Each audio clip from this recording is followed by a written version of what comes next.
The main device of technology-dependent patient receiving life support at home is a mechanical ventilator. The meaning of ventilation means respiration. Device that deliver pressurized and humidified oxygen to the patient at certain pressures and certain volumes with aim of receiving sufficient oxygen from the patient's point of view are called mechanical ventilators. Mechanical ventilators have been used in intensive care units since 1960. Since 2000, very advanced home mechanical ventilators have been developed. The device you will see when you enter the house during an intervention is more or less similar to this device. Household mechanic ventilators are portable devices weighing 3 or 6 kg with dimensions of 25, 15 and 35 cm. They are depending on electricity. Moreover, most of them have internal batteries that last between 3 and 6 hours. In other words, in the event of power outage or a disaster, the device can be moved outside while it's working. Basic requirements for a ventilator to work properly are that it is a humidifier that keeps the oxygen moist and that prevents the secretion from thickening, and the house set is properly connected and working properly.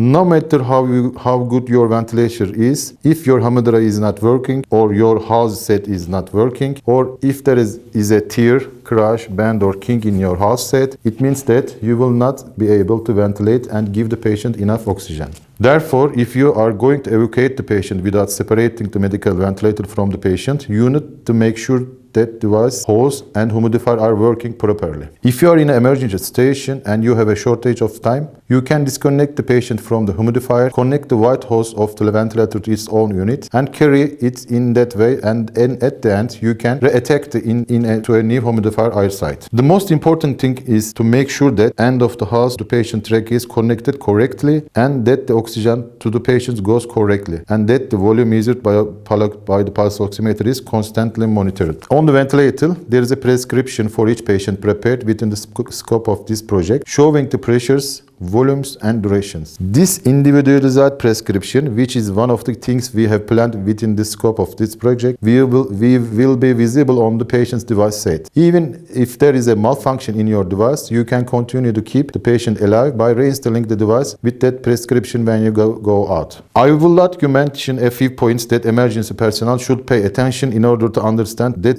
these sets work correctly. If your kit is working properly, if enough oxygen is going to the patient appearance is not sweaty, her or his peripheral circulation is normally pink, there is no sign of bruising on the lips or fingertips, the patient's chest goes up and down synchronously with the pressing sound of the device, the patient is safe. If there are no such signs, if the patient looks normal in color, if the chest goes up and down in accordance with the device, if there is no sweating, you will understand the ventilator set is working properly. Another way is to closely observe the pulse oximeter of the patient's fingers. If the patient's pulse and breathing are between normal values, if the pulse oximeter does not give an alarm, your set is working decently.